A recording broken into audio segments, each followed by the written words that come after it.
বিবেকানন্দের এখানে। নমস্কার। আপনারা সবাই জানেন আগামীকালকে 12ই জানুয়ারি আমাদের বীর সন্ন্যাসী স্বামী বিবেকানন্দ 164তম জন্মজয়ন্তী।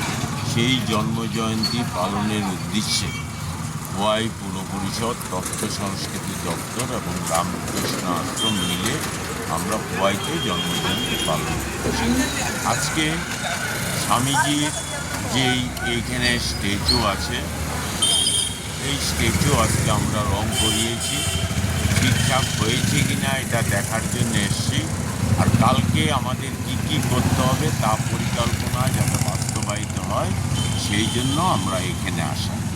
আমি আপনাদের মাধ্যমে সর্বস্তরের নাগরিকদের অনুরোধ করব, আগামীকালকে সকাল 7টায় আমরা এখানে স্বামীজির মর্মর মূর্তির পাদদেশে সমবেত হয়ে আমরা স্বামীজির প্রতি শ্রদ্ধা এবং পুষ্পার্ঘ্য অর্পণ করব। আপনারাও সবাই আসুন।